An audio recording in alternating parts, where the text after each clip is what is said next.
Is your bad credit keeping you from getting that new car or even the home of your dreams? Up next, a credit expert is here to talk with us. Some tips for you this morning on how to fix your credit score. The pictures, the stories, your world. This is News 8 at 7.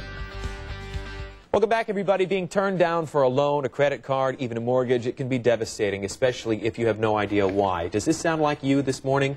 You may never have seen your credit report, but it's the key to getting the loans, the credit cards, and that dream home that you've always wanted. Joining us this morning is Edward Jamison, an expert on credit repair, to tell us how you can repair your bad credit. Good morning, Edward. Thank you for being here. Thanks for having me. It is all about the credit score and that credit history. Most adults have one, and it follows you around. Yes, the thing that most people don't realize is your credit score obviously is used when you're getting loans, but they even look at it for employment purposes. They look at it when they decide what rates they're going to give you for auto insurance. They've done studies where people that have had low credit scores have actually been more of a risk to insure than people that didn't. I mean, the credit scores across the board in just more ways than credit, but it's extremely important with credit, obviously, when it comes to getting a home or a credit card or a car. The basic things that affect credit: high debt. Maybe you have a lot of debt that you owe, late payments if you make your payments late, and then also court judgments can affect your score as well. Yeah, the thing that people have to keep in mind is the credit score is just trying to predict whether or not somebody's going to pay 90 days late in the next 2 years.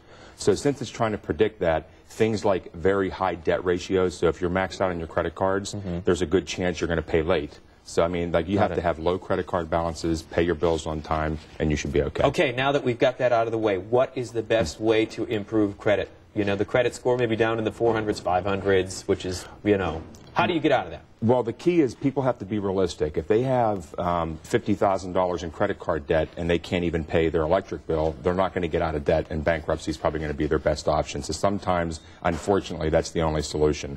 But if somebody can put together a good budget and actually just quit spending on their credit cards, but don't close your credit cards. If you close credit cards, it makes your score tank. You can't do that. And can it be done quickly, or does it always have to take time?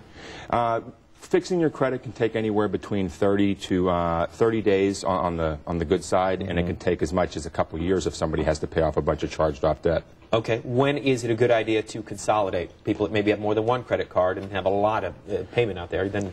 Well, it's always a good idea to consolidate if you can save money on your monthly payments. But when you consolidate, you shouldn't close the credit cards, because you're going to reduce the average age of the credit you have, which is going to hurt your score. And you're also going to, if you close the credit cards, you're going to increase your debt ratios. Okay. So be careful. Biggest mistake people make to hurt their credit score is what, or to hurt their credit itself? Is closing credit cards.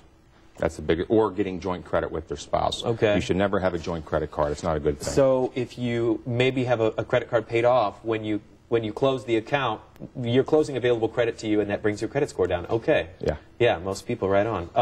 I think we got it. Anything else important want to mention? No, it's just make sure that if you have credit cards, don't close them. Keep them open as long as you can, but make sure they're always paid as close to zero as possible. All right. That's Edward Jamison, thanks for being here. Thank you. Take care. All right. We'll be right back, everyone.